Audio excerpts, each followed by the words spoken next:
ನೋಡಿ, ಇದು ವ್ಯಾಪಾರಸ್ಥರ ಅಳಲು ಸರಿಸುಮಾರು 1 ಕೋಟಿಗೂ ಹೆಚ್ಚು ನಷ್ಟ ಆಗಿದೆ ಅನ್ನುವಂಥ ವಿಚಾರ ಪ್ರಸ್ತಾಪ ಮಾಡ್ತಾ ಇದ್ರು. ಈಗ 2 ದೃಶ್ಯ ನಿಮ್ಮ ಮುಂದೆ ಇಡ್ತೀವಿ ನಾವು. ಮೊದಲು ಹೇಗಿತ್ತು ಆ ಅಂಗಡಿ, ಈಗ ಹೇಗಾಗಿದೆ ಅಂತ ನೋಡಿ. ಅದ್ಧೂರಿ ಹಾಕಿದ್ದಂಥ ಅಂಗಡಿ ಒಳಗಡೆ ಫರ್ನಿಚರ್ ನೋಡಿ, ಆ ಬಟ್ಟೆ ಅಂಗಡಿ ಇದು. ಈಗ ತಾನೇ ಮಾತನಾಡ್ತಾ ಇದ್ರಲ್ಲ, ಎಲ್ಲವೂ ಕೂಡ ಸುಟ್ಟು ನಾಶವಾಗಿದೆ ಅಂತ.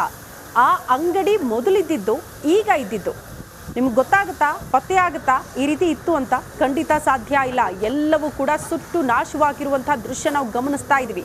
ಹಾಗಾಗಿ ಹೇಳ್ತಾ ಇರೋದು ಹೆಚ್ಚು ಕಡಿಮೆ 1 ಕೋಟಿಗೂ ಹೆಚ್ಚು ನಷ್ಟ ಆಗಿದೆ ಅಂತ. ಇದು ಕಿಡಿಗೇಡಿಗಳ ಕೃತ್ಯಕ್ಕೆ ವ್ಯಾಪಾರಸ್ಥರು ಇವತ್ತು ಒದ್ದಾಡ್ತಿದ್ದಾರೆ. ಅವರ ಬದುಕು ಮೂರಾಬಟ್ಟೆಯಾಗಿದೆ. ಜೀವನ ಕಟ್ಕೊಳ್ಳೋದಕ್ಕೆ ಹೆಣಗಾಡಬೇಕಾದಂಥ ಪರಿಸ್ಥಿತಿ ಇದೆ ಅಂತ ವ್ಯಾಪಾರಸ್ಥರು ಹೇಳ್ತಿದ್ದಾರೆ. ಬಟ್ ಪ್ರಶ್ನೆ ಇದ್ದಿದ್ದು ಇಷ್ಟೇ, ಲಾಸ್ಟ್ ಟೈಮ್ ಕೂಡ ಗಣೇಶ ವಿಸರ್ಜನೆಯ ಸಂದರ್ಭದಲ್ಲಿ ಈ ರೀತಿ ಗಲಾಟೆ ಆಗಿತ್ತು. ಅದೇ ಜಾಗದಲ್ಲಿ ಈ ಬಾರಿ ಪೊಲೀಸರು ಯಾಕೆ ಕ್ರಮ ಕೈಗೊಂಡಿರಲಿಲ್ಲ, ಯಾಕೆ ಅತಿ ಹೆಚ್ಚಿನ ಭದ್ರತೆ ಒದಗಿಸಿರಲಿಲ್ಲ ಅನ್ನೋದು ಪ್ರಶ್ನೆ. ಬಟ್ ಇದೆಲ್ಲವನ್ನ ನೋಡ್ತಾ ಹೋದ್ರೆ ಕಿಡಿಗೇಡಿಗಳು ಪ್ರೀ ಪ್ಲಾನ್ ಮಾಡ್ಕೊಂಡು ಬಂದೆ ಗಲಭೆ ಎಬ್ಬಿಸಿದ್ದಾರೆ ಅನ್ನೋದು ಸ್ಪಷ್ಟ.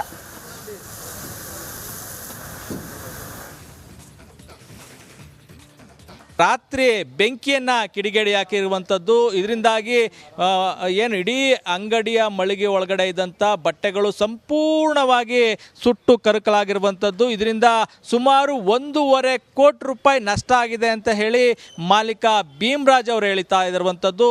ಇದು ಬಗ್ಗೆ ಮಾತಾಡೋದಕ್ಕೆ ನಮ್ಮ ಜೊತೆ ಏನು ಬಟ್ಟೆ ಅಂಗಡಿ ಮಾಲೀಕರಾದಂಥ ಭೀಮರಾಜ್ ಇದ್ದಾರೆ, ಅವ್ರನ್ನ ಮಾತಾಡಿಸ್ತೀನಿ. ಸರ್, ನಿಮಗೆ ಯಾವಾಗ ಗೊತ್ತಾಯಿತು ಇದು ದಗದಗಿಸ್ತಾ ಇದೆ ಅಂತ?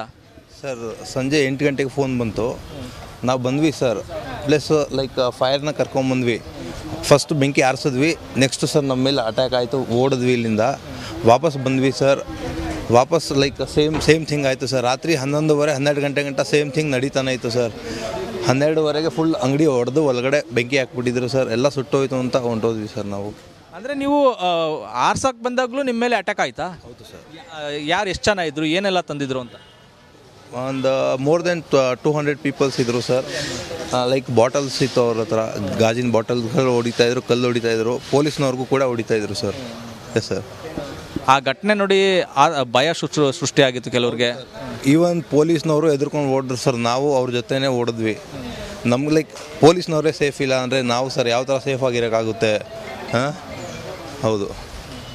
ಈಗ ನಿಮ್ಮ ಬಟ್ಟೆ ಅಂಗಡಿಗೆ ಬೆಂಕಿ ಹಾಕಿರೋದ್ರಿಂದ ನಿಮ್ಗೆ ಎಷ್ಟು ನಷ್ಟ ಆಗಿದೆ ಸರ್? ಸರಿಸುಮಾರು ಲೈಕ್ 1.5 ಕೋಟಿ ಫರ್ನಿಚರ್ ವಿತ್ ಮೆಟೀರಿಯಲ್ ವಿತ್ ಇತ್ತು ಸರ್ ನಮ್ಮ ಅಂಗಡಿಯಲ್ಲಿ ಟೋಟಲ್. ಹೌದು ಸರ್. ಈಗ ನಿಮ್ಮ ಪರಿಸ್ಥಿತಿ ಹೇಗೆ? 1.5 ಕೋಟಿ ರೂಪಾಯಿ ಕಳ್ಕೊಂಡಿದ್ದೀರಿ. ಏನೂ ಇಲ್ಲ ಸರ್ ಲೈಫಲ್ಲಿ, ಫುಲ್ ಝೀರೋ ಸರ್. ಏನೂ ಇಲ್ಲ. ಈಗ ನಾಳೆ ಊಟ ಮಾಡೋಕ್ಕೂ ಇಲ್ಲ, ಆ ಥರ ಆಗ್ಬಿಟ್ಟಿದೆ ಸರ್. ಇವಾಗ ಕಷ್ಟಪಟ್ಟು ಉದ್ಯಮ ಕಟ್ಕೊಂಡಿದ್ರಿ, ಅದೇ ಜೀವನ ಆಗಿತ್ತು. ಈಗ 1.5 ಕೋಟಿ ರೂಪಾಯಿ ನಷ್ಟ ಅಂದರೆ ನೀವು ಮತ್ತೆ ಮೊದಲಿಂದ ಜೀವನ ಕಟ್ಕೋಬೇಕು. ಹೌದು ಸರ್. ನಾವು ಲೈಕ್ 20 ವರ್ಷ ಬ್ಯಾಕ್ ಹೋದಂಗೆ ಆಯಿತು ಸರ್. ಈಗ 20 ವರ್ಷ ಹಿಂದೆ ಹೋದಂಗೆ ಆಯಿತು ಇವಾಗ ಸರ್. ನಮ್ಮದು ಇದಕ್ಕೂ ಏನು ಸಂಬಂಧ ಇಲ್ಲ. ನಮ್ಮ ಪಾಡಿಗೆ ನಾವು ಲೈಕ್ ವ್ಯಾಪಾರ ಮಾಡ್ಕೊಂಡು ಇದ್ವಿ. ಬಟ್ ಇದು ನಮ್ಮ ಅಂಗಡಿಗೆ ಇದು ಲೈಕ್ ಟಾರ್ಗೆಟ್ ಮಾಡಿ ಯಾಕೆ ಇವ್ರು ಸುಟ್ಟಾಕಿದ್ರು, ಏನಾಯಿತು ದೇವ್ರಿಗೆ ಗೊತ್ತು ಸರ್. ಯಾಕಾಯಿತು ಇದೆಲ್ಲ? ಮನೆಯವ್ರಿಗೆಲ್ಲ ಗೊತ್ತಾ ಸರ್ ಏನಾಗಿದೆ ಅಂತ? ಎಲ್ಲರಿಗೂ ಗೊತ್ತು ಸರ್. ಎಲ್ಲ ಪಾಪ ರಾತ್ರಿಯಿಂದ ಅಳ್ತವ್ರೆ ಸರ್. ನಾವು ಸರ್ ಬಂದು ನಮ್ಮ ಟ್ರೈ ಮಾಡಿದ್ವಿ ಸರ್. ಈಗ ನಾವು 100 ಜನಕ್ಕೆ 2-3 ಜನ ಬಂದು ಏನು ಮಾಡೋಕ್ಕಾಗುತ್ತೆ ಸರ್? ಏನು ಮಾಡೋಕ್ಕಾಗಲ್ಲ. ಈಗ ನಾವು ಇದ್ರೆ ನಾವು ಉಳಿತಾ ಇರಲಿಲ್ಲ ಅಂತ ಅನಿಸ್ಬಿಡ್ತು ಸರ್. ಆ ಮೂಮೆಂಟ್ಗೆ ನಮಗೆ ನೈಟ್ ನಾವು ಇಲ್ಲಿಗೆ ಬಂದಾಗ ನಾವು ಇರ್ತೀವೋ ಇಲ್ವೋ, ನಮಗೆ ಹೊಡೆದ್ಬಿಡ್ತಾರೆ, ನಮ್ಮನ್ನೇ ಸಾಯಿಸ್ಬಿಡ್ತಾರೆ, ಅಷ್ಟು ಭಯ ಆಗೋಗಿತ್ತು ಸರ್. ಅದಕ್ಕೆ ಹೊಂಟೋದ್ವಿ.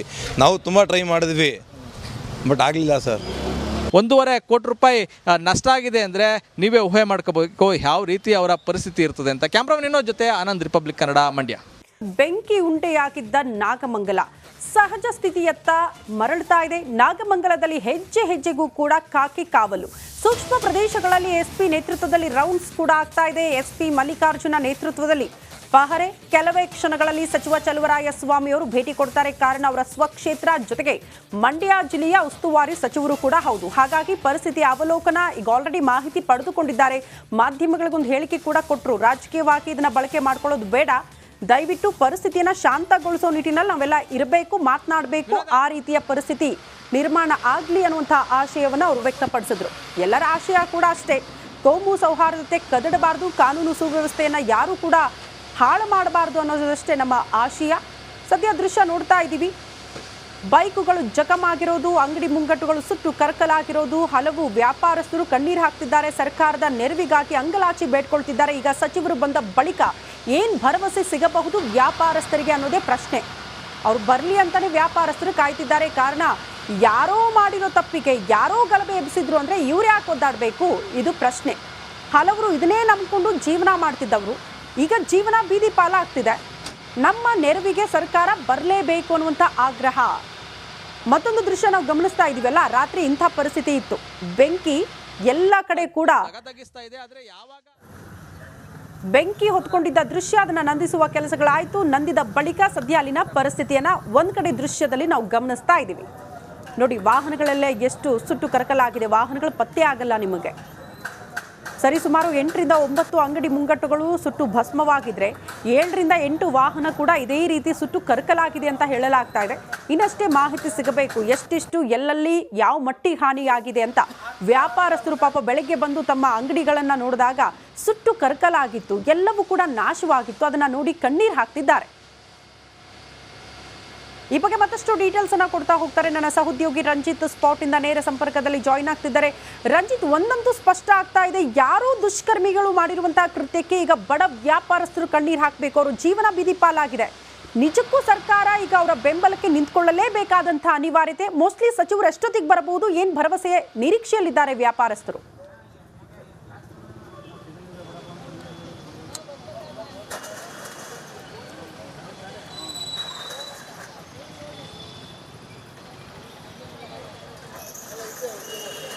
ಖಂಡಿತವಾಗಲೂ ಕೂಡ ಶ್ರುತಿ, ನೋಡಿ, ನಿನ್ನೆ ಇದೇ ಮಾರ್ಗವಾಗಿ ಗಣೇಶೋತ್ಸವದ ಗಣಪತಿಯ ವಿಸರ್ಜನೆಯ ಮೆರವಣಿಗೆ ಬರ್ತಾ ಇದ್ದಂಥ ಸಂದರ್ಭದಲ್ಲಿ ಆಗಿರುವಂಥ ಈ ದೊಂಬಿ ಇದೆಯಲ್ಲ, ಅದು ಎಷ್ಟರ ಮಟ್ಟಿಗೆ ಅನಾಹುತಕ್ಕೆ ಅಥವಾ ಎಷ್ಟರ ಮಟ್ಟಿಗೆ ಬಡವರಿಗೆ ಅಥವಾ ಬಡವರ ಬದುಕಿಗೆ ಹಾನಿ ಮಾಡಿದೆ ಅಂತ ಹೇಳಿದರೆ, ಆ ಕಡೆಗಳಲ್ಲೆಲ್ಲ ಸುಟ್ಟು ಕರಕಲಾಗಿರುವಂಥ ಅಂಗಡಿಗಳು, ಸುಟ್ಟು ಕರಕಲಾಗಿರುವಂಥ ವಾಹನಗಳು, ಅಂಗಡಿ ಮುಗ್ಗಟ್ಟುಗಳೇ ಸಾಕ್ಷಿ.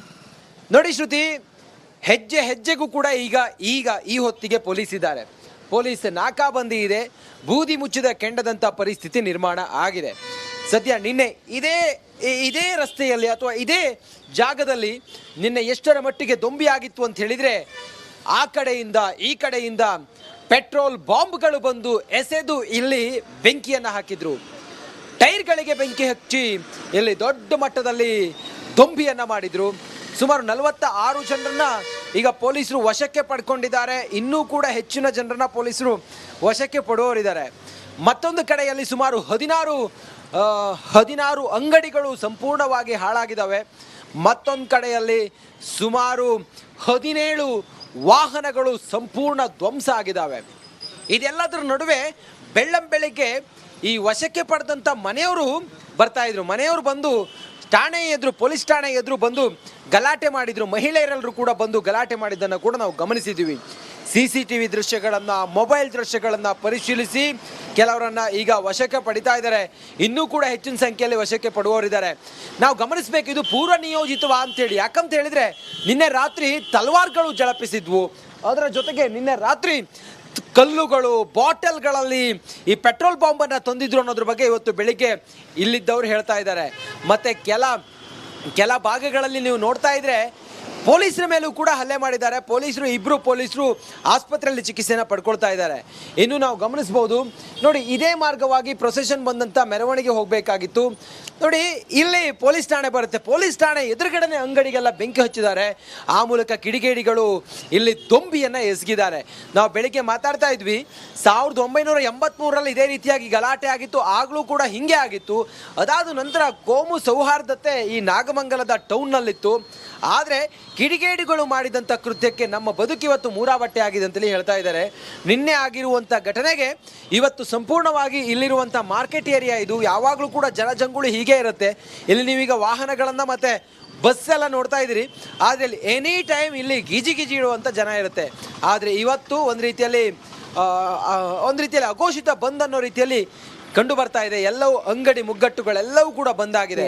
ರಾತ್ರಿ 6 ಗಂಟೆಗೆ ಗಲಾಟೆ ಶುರುವಾದಾಗ ಇಲ್ಲಿ ಅಂಗಡಿಗಳನ್ನ ಕ್ಲೋಸ್ ಮಾಡಿ ಹೋದವರು ಬೆಳಿಗ್ಗೆ ಬಂದು ನೋಡಿದ್ರೆ ತಮ್ಮ ಅಂಗಡಿಗಳು ನಾಮಾವಶೇಷವಾಗಿ ಹೋಗಿದೆ. ಸಂಪೂರ್ಣವಾಗಿ ಅಂಗಡಿಗಳೆಲ್ಲವೂ ಕೂಡ ಸುಟ್ಟು ಕರಕಲಾಗಿರೋದು. ಕಣ್ಣೀರು ಹಾಕ್ತಾ ಇದ್ದಾರೆ. ಲಿಟ್ರಲಿ ಅವರು ಕಣ್ಣೀರು ಹಾಕ್ತಾ, ನಾವು ಅಮಾಯಕರು, ಈ ಕಿಡಿಗೇಡಿಗಳು ಮಾಡೋ ಕೃತ್ಯಕ್ಕೆ ನಮ್ಮ ನಡುವಿನ ಸಂಬಂಧ ಹಾಳಾಗಿದೆ, ಬಿಡಿ, ಸಂಪೂರ್ಣ ನಮ್ಮ ಬದುಕೆ ಹಾಳಾಗಿದೆ ಅಂತ ಹೇಳಿ ಅವರೆಲ್ಲರೂ ಕೂಡ ಆಕ್ರೋಶವನ್ನ ಹಾಕ್ತಾ ಇದ್ರು, ಕಣ್ಣೀರು ಹಾಕ್ತಾ ಇದ್ರು. ಇದು ನೋಡ್ತಾ ಇದ್ರೆ ನಾವು ಇಲ್ಲಿ ನೋಡ್ಬೋದು, ನಾವು ಇದು ಮಿನಿ ವಿಧಾನಸೌಧ, ಇದು ನಾಗಮಂಗಲದ ಮಿನಿ ವಿಧಾನಸೌಧ. ಎದುರುಗಡೆ ನೋಡಿದ್ರೆ ಪುರಸಭೆ ಕಾರ್ಯಾಲಯ, ಮಾರ್ಕೆಟ್ ಏರಿಯಾ. ಈ ಸ್ಥಳದಲ್ಲಿ ಹಿಂಗಾಗಿದೆ ಅಂತ ಹೇಳಿದ್ರೆ ನಿಜಕ್ಕೂ ಕೂಡ ಇಲ್ಲಿನ ಜನ ಹೇಳ್ತಾರೆ ಇದು ಪೂರ್ವ ನಿಯೋಜಿತ ಪ್ಲಾನ್ ಮಾಡಿ ಇಲ್ಲಿ ಗಲಾಟೆ ಮಾಡಬೇಕು ಅಂತ ಹೇಳಿ. ಓಕೆ ರಂಜಿತ್